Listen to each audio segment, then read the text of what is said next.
আর এদিকে দাঁতল ঘুষেই গেছে 4-5 মিনিট বাকি আছে, ওকে কি করতে হবে? তো ও দাঁত মেজেই গেছে কখন আজান দিবার কখন খাবে, তো তু চুলাতে আগুন জ্বালাতে আছে আর দাঁত মাজতে আছে। যখন আজান দিচ্ছে করছে তাড়াতাড়ি করে দে দুটা মুড়ি দেখাই। একজন ভাই ফোন করে আমাকে বলছে, বলো না আপনাকে আমি খুব ভালোবাসি চিনি, কিন্তু আমার একটা কাজ ভুল হয়ে গেছে। কি হয়েছে রে ভাই? তো বলছে স্বামী স্ত্রী দিনের বেলায় গল্প করছিল, গল্প করতে করতে করতে করতে করতে একদম মানে কি বলবো ইয়ার্কি শুরু করে দিলাম। এ করতে করতে করতে এক পর্যায়ে কি হলো যে এমন হয়ে গেল যে শেষমেশ আর সহ্য করতে পারলাম না, আমরা দুজনে শারীরিক সম্পর্ক করে ফেললাম। কি করা যায়? তার মানে আমার কাছে প্রমাণ আছে এখনো। আপনি হয়তো বলবেন না বা চুপে চাপে রেখে দেবেন। একজন সাহাবীর মধ্যে এরকম হয়ে গেছে, হতে পারে একজন সাহাবীর মধ্যে এরকম হয়ে গেছে, স্বামী স্ত্রী দুজনে মিলন করেছে রোজা রাখা অবস্থায়। তো সাহাবী তো এবার তোরা বুঝে ভালো মন্দ, এবার কাঁদতে কাঁদতে মন খারাপ ভোরটা আল্লাহ রাসূলের কাছে চলে গেছে, দে বলছে ইয়া রাসূলুল্লাহ হালাকতু, আমি নিজে বরবাদ হয়ে গেছি, আমার বিবিকে বরবাদ করে দিয়েছি ইয়া রাসূলুল্লাহ। আল্লাহ রাসূল বলছেন আমার সাহাবী তুমি কি এমন বরবাদ করে দিয়েছো? তুমি তো ভালোই আছো, সবল আছো, সুন্দর আছো, কি এমন কাজ করেছো রে সাহাবী যে তুমি বরবাদ হয়ে গেলে? তখন আল্লাহ রাসূল সাহাবী বলছেন ইয়া রাসূলুল্লাহ ওই রকম না, আজ এটা চলছে রমজান মাস, এই রমজান মাসে আমার বিবির সঙ্গে আমি শারীরিক সম্পর্ক করে দিয়েছি, সম্পর্ক হয়ে গেছে আমার স্ত্রীর সঙ্গে, তো কি করব? তো বলছে তাই তো তুমি এই কাজ করে দিলে। তাহলে মাসালা কেউ যদি দিনে স্ত্রীর সঙ্গে মিলন করে দেয় কি করতে হবে? ভালো করে কান লাগান। বিশ্বনবী ওই সাহাবীকে বলছেন সাহাবী বলো তাহলে তো তোমাকে কাফারা লাগবে, শাস্তি লাগবে, জরিমানা তোমাকে লাগবে। কি জরিমানা দিতে হবে? তুমি রোজা অবস্থায় তোমার স্ত্রীর সঙ্গে তুমি শারীরিক সম্পর্ক কায়েম করেছো, এই জন্য তোমার জন্য 3টা স্তর আছে, ওই 3টা স্তরে যে কোনো একটা তোমাকে মানতে হবে।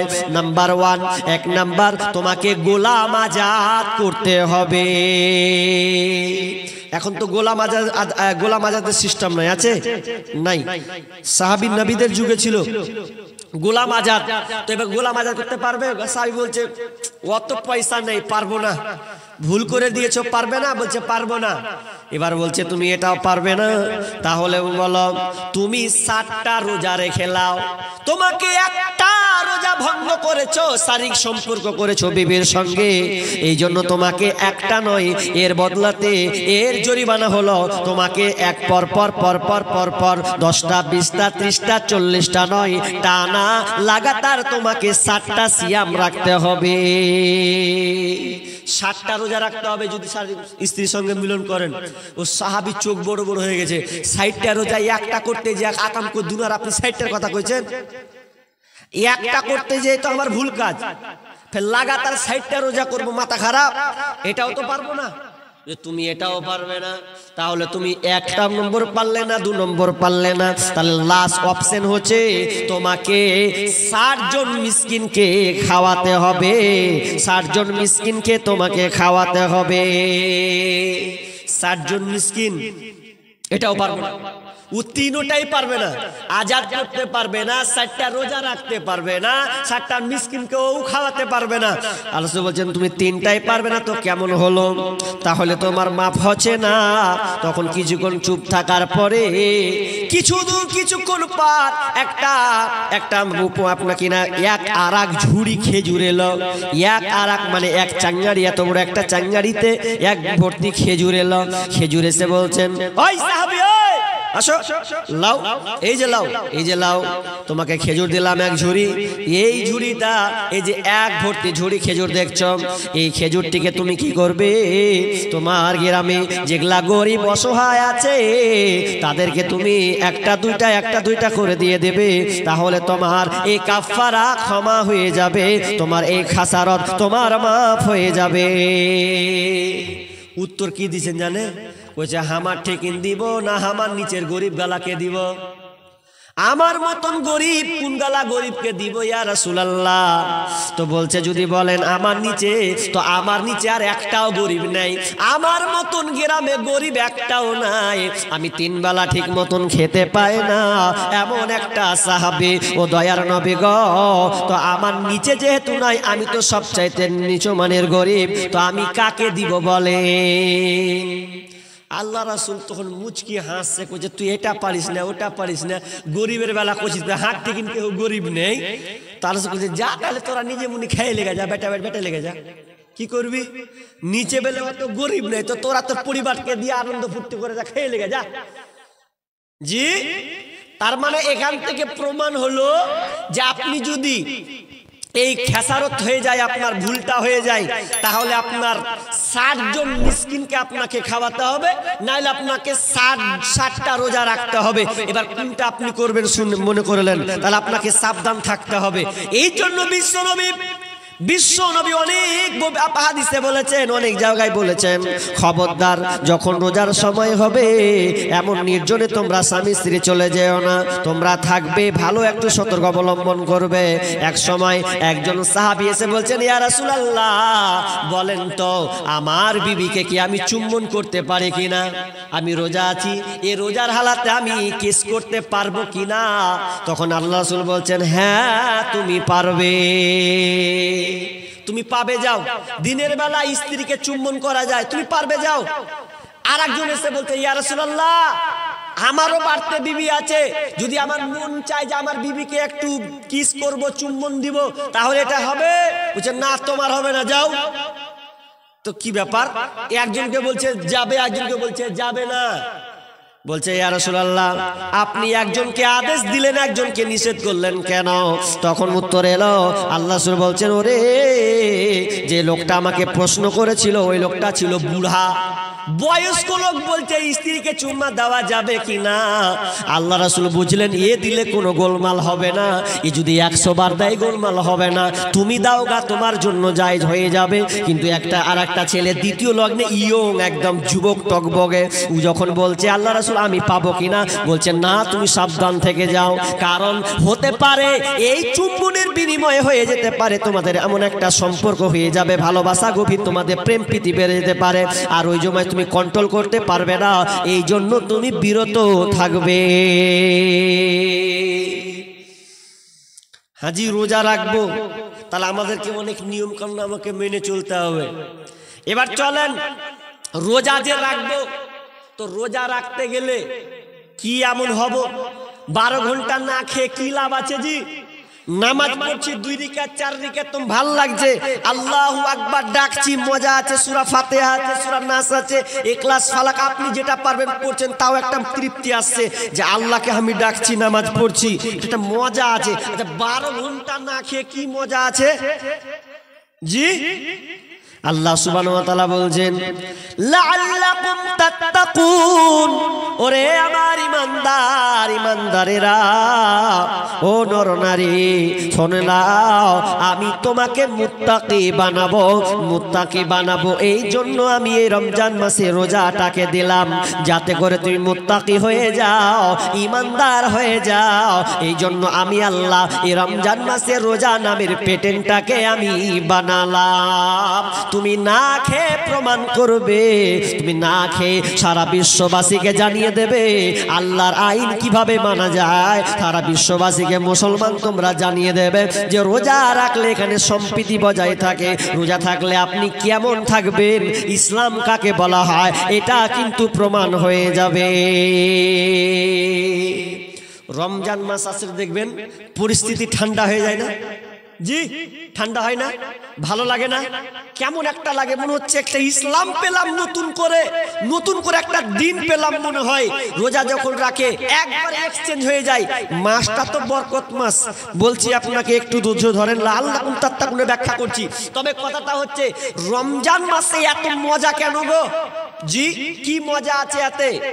আল্লাহ রাসূল বলছেন ইজা দাখালা রমাদানু ফুতিহাত আবওয়াবাস সামা ওয়া গুল্লিকাত আবওয়াবাল জাহান্নাম ওয়া সুলসিলাতিশ শায়াতিন। আল্লাহ সুবহানাহু ওয়া তাআলা বলেন, বিষ্ণু বলছেন আল্লাহ সুবহানাহু ওয়া তাআলা যখন রমজান মাস এসে যায় তখন আসমানের দরজাকে ওপেন করে দেওয়া হয়, আসমানের দরজাকে খুলে দেয়। ওয়া গুল্লিকাত আবওয়াবাল জাহান্নাম, এবং জাহান্নামের দরজাকে বন্ধ করে দেয়। ওয়া সুলসিলাতিশ শায়াতিন, এবং খারাপ শয়তানকে জিনকে জিঞ্জির দিয়ে বেঁধে দেওয়া হয় যাতে করে আমার বান্দারা এই রোজা রাখতে গিয়ে গুনাহ না করে দেয়, তারা যেন পাপে জড়িত না হয়ে যায়। এই জন্য আল্লাহ সুবহানাহু ওয়া তাআলা এই শয়তানকে জিঞ্জির দিয়ে বেঁধে দেয়। একটা প্রশ্ন আসবে, প্রশ্নটা আপনার মাথায় এসেছে কিনা আমি জানি না। শয়তানকে জিঞ্জির দিয়ে বেঁধে দেওয়া হয়, এখানে অনেকে প্রশ্ন করতে, আপনি না করলে নাস্তিকরা প্রশ্ন করে দেবে হুট করে। ডাক্তার জাকির নায়েককে প্রশ্ন করেছে, যখনই বলল যে শয়তানকে জিঞ্জির দিয়ে বেঁধে দেওয়া হয়, ফুট করে নাস্তিক যারা বেধর্মী তারা তো আর বসে নাই, প্রশ্ন করার লেগে রেডি হয়ে আছে। বলছে বুঝলাম না হয় রমজান মাসে শয়তানকে জিঞ্জির দিয়ে বেঁধে দেয়, তা আপনি উত্তর দেন। কি উত্তর? তাহলে মানুষ এই রমজান মাসে কেন অন্যায় কাজ করে? শয়তানকে যদি জিঞ্জির দিয়ে বেঁধে দিবে তো মানুষ কেন অপরাধ করে? আচ্ছা দেখবেন অনেক সময় অনেক মুসলমানের বাচ্চা দেখবেন রমজান মাস আসলেও রোজা রাখে না, এমন লোক আছে না? নাই নাই? আপনাদের এইদিকে হেমতাবাদে নাই নাকি? আছে, আছে মানে আমাদের মুর্শিদাবাদে আরো অনেক চাচা আছে মুরব্বী, ও রোজা রাখে না। কি বলে জানেন? দিনের বেলা যখন ও খাবে ও তোর বিবিকে বলছে এই দুয়ার লাগিয়ে দে। কেন গো? বলছে ভাত দে, ভাত খাবো। দিনের বেলায় বিবি স্বামীর জন্য ভাত খুলছে রোজার সময়, এখন বিবিও বেতাল তাল পায় না, কি করবে? স্বামীর অর্ডার ভাত দিতে হবে, যদি না দিত আমার উপরে আনলিমিটেড শুরু করবে। আর কদিন পরের বেটি আনলিমিটেড খাবে কহেন তো? ও রাগের চালে তখন খা, ঈদের বেটা খা তুই, এবার কি করব? সহ্য হয় না, কত মার খাবো আমি, মার খেতে খেতে। তবে বোন তোমাকে একটা কথা বলি, যদি তোমার এই রকম বেঈমান স্বামী হয় যে দিনের বেলাও খায় রোজা রাখে না, তাহলে তোমাকে মন থেকে ঘৃণা করতে হবে, আমার স্বামী ভালো নয়, ছি ছি করতে হবে যে আমার মতো নিমহারাম স্বামী আর কেউ পায়নি, আর কেউ নাই পাক, এইরকম আপনাকে ঘৃণা করতে হবে। কিন্তু দেখবেন অনেক মানুষ আছে রোজা থাকার অবস্থায় খাবার খায়, ওদের হালাত যে কি হবে আপনাকে হাদিস বলছি এক্ষুনি, কি অবস্থা হবে ওদের মরার পরে ওটা আপনাকে শোনাবো। তবে শুনেন, আপনাকে যেটা বলতে চাচ্ছি, তবে যারা আমরা রোজা রাখতে পারবো না, অসুস্থ মানুষ হতে পারে কি পারে না? পারে তো। অসুস্থ মানুষ অসুস্থ হতে পারে, যারা আল্লাহ তাআলা বলছেন যারা বাড়ি থেকে বের হবে সফরে যাবে তাদের জন্য রোজা মাপ আছে, কিন্তু মাপ বলতে কি কাজা করবে, পরে আদায় করে নেবে। কিংবা অসুস্থ আছে পারছে না, সময় লাগবে, তাহলে যখন সে সুস্থ হবে তখন এই রমজান মাসে রোজাকে পূর্ণ করতে হবে, আদায় করতে হবে। আর যদি দেখে একেবারে প্যারালাইসিস রোগী, একেবারে অধম অক্ষম, পারবে না, 5 বছর 10 বছর কোনো গ্যারান্টি নাই, তাহলে ওই রকম লোক যদি হয় তাহলে ওকে কি করতে হবে? আল্লাহ তাআলা বলছেন ওয়া আলাল্লাযিনা ইউতিকুনাহু ফিদিয়াতুন তুআমু মিসকিন।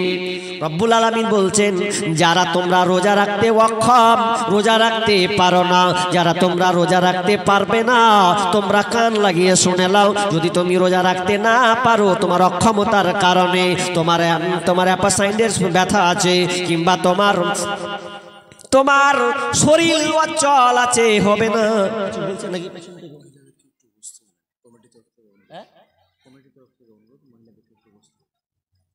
মহিলাদেরকে বুঝতে কেন পালিয়েছে,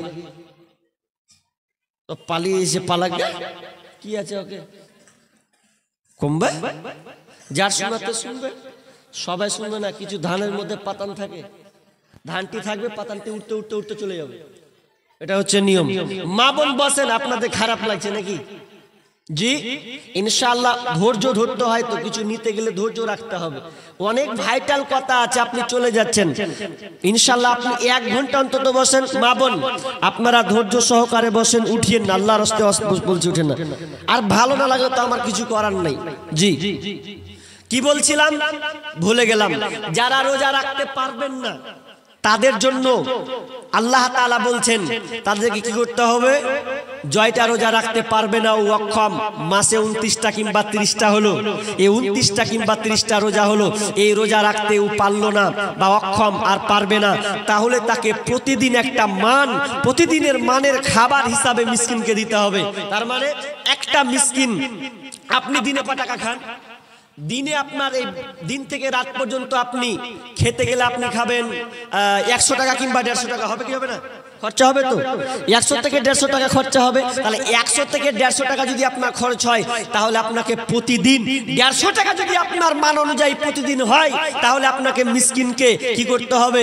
আপনাকে 4500 টাকা দিয়ে দিতে হবে। কিছু লোক দেখবেন ফতোয়া লিবে, বলবি মৌলভী সাহেব আমি তো রোজা রাখতে পারবো না, তো কি করব? কিছু রাস্তা আছে কি? তো মৌলভী সাহেব বলছেন যে তুমি কি খাও, দিনে ক টাকা খাও?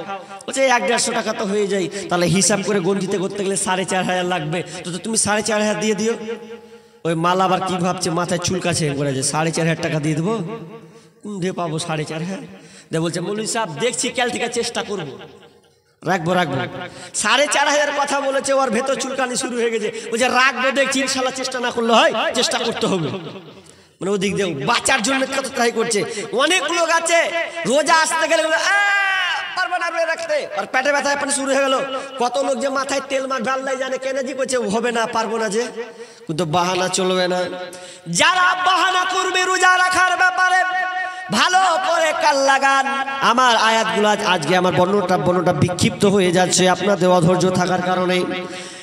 যারা রোজা রাখতে পারবে না, রাখে না, আল্লাহ তাদেরকে সবল সচ্ছল রেখেছে, এরপরেও যারা রোজা রাখে না, আবু মামা বাহিনী রাদিয়াল্লাহু তাআলা আনহু তিনি বর্ণনা করেন, বুখারীর হাদিস, আল্লাহ রাসূল বলছেন যে আমি যখন ঘুমিয়েছিলাম, তো ঘুমিয়ে থাকার সময় দুইজন আমি স্বপ্নে দেখতে পেলাম, দুইজন ফেরেশতা আমার কাছে আসলো, আসার পর আমার দুকা ধরে তা আমাকে উঠিয়ে নিল, উঠিয়ে নেওয়ার পর আমাকে এমন একটা জায়গা নিয়ে গেল, যে জায়গাটা হচ্ছে পাহাড়ি এলাকা, পাহাড় আর পাহাড়। তো আমি দেখতে পেলাম পাহাড়ে আমাকে উঠতে বলা হচ্ছে, আমাকে বলা হলো ইয়া রাসূলুল্লাহ, ইয়া আল্লাহ রাসূল আপনি উপরে ওঠেন। তো আমি উপরে উঠতে পারবো না, আমি তাদেরকে বললাম আমি উপরে চড়তে পারবো না, কিভাবে চড়বো?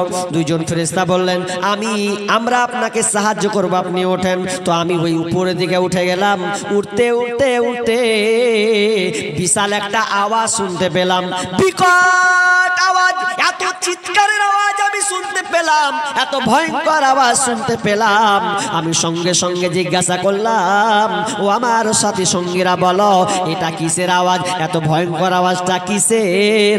ফেরেশতা দুজন বলছে ইয়া রাসূলুল্লাহ, এই ফেরেশতা এই আওয়াজটা কোনো ভাল লোকের নয়, কোনো আপনার পশুর নয়, কোনো পশু পক্ষের নয়। এই আওয়াজটা যে আপনি শুনতে পাচ্ছেন, এই আওয়াজটা হচ্ছে জাহান্নামীদের আওয়াজ।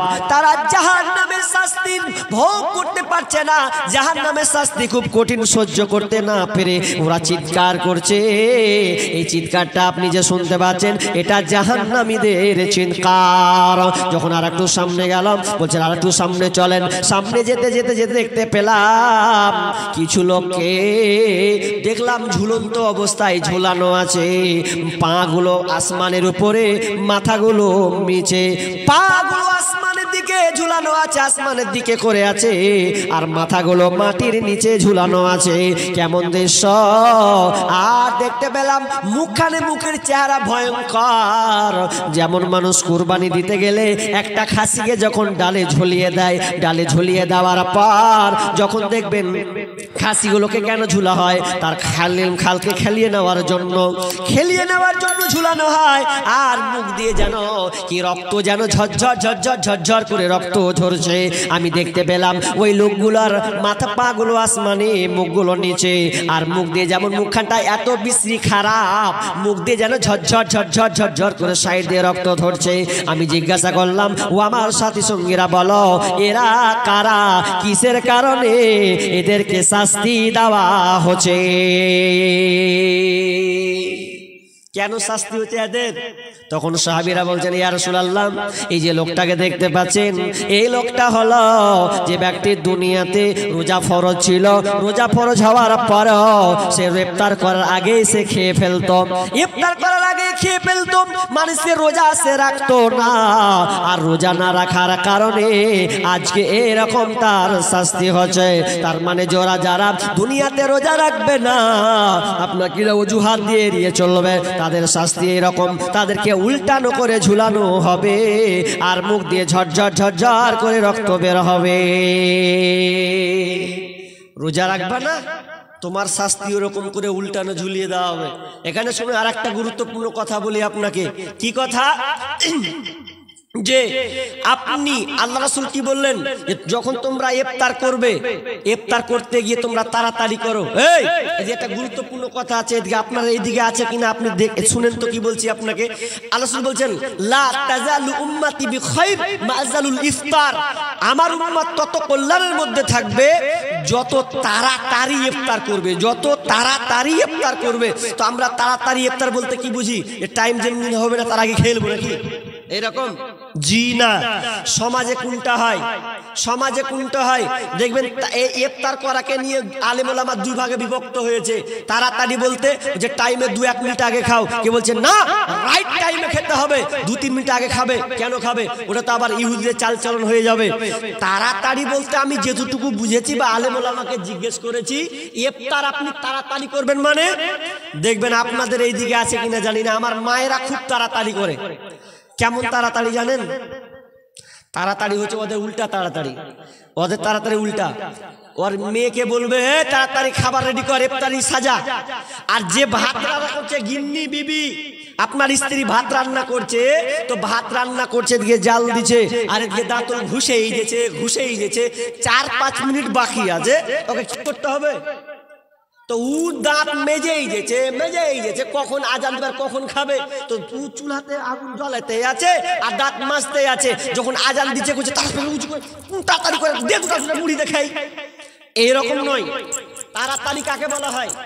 তাড়াতাড়ি বলতে আপনি আগেই একটা খুঁড়ি নিয়ে বসবেন, আপনার ভাত কমপ্লিট নয়, শেষের দিকে যাবে, তরকারি শেষের দিকে যাবে, আপনি থালাতে মুড়ি নেন, চপ নেন, বেগুনি নেন, আর কিছু খান, খেজুর একটা পানি নেন, নিয়ে আপনি বসে আগে রেডি হন, উজু করে নেন, 5 মিনিট বাকি আছে, দিয়ে আপনি খাবার নিয়ে রেডি থাকেন, একদিকে জাল দেন, তাহলে এর নাম হলো তাড়াতাড়ি। তাড়াতাড়ি মানে আপনাকে রেডি হয়ে থাকতে হবে।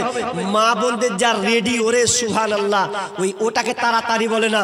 অনেক মা বোন আছে তাড়াতাড়ি করে দেনারে খেজুর দেনারে আজান দিয়ে দে রে, ব্যাস। কিন্তু এটা তাড়াতাড়ি নয়, আপনাকে আগে প্রস্তুতি নিতে হবে। বাপজি, আপনাকে আগে প্রস্তুতি 4-5 মিনিট আগে বসে যেতে হবে। তাড়াতাড়ি মানে যেমন টাইম হবে, দেখলেন টাইম হয়ে গেছে, পটাম করে আপনি বিসমিল্লাহ করে আপনি খেয়ে নেন, ইফতার খুলে দেন, তাহলে এর নাম হচ্ছে তাড়াতাড়ি। কিন্তু আমরা তাড়াতাড়ি এই নয় যে 2 মিনিট আগে আপনি খেয়ে নেবেন, এটা তাড়াতাড়ি নয়।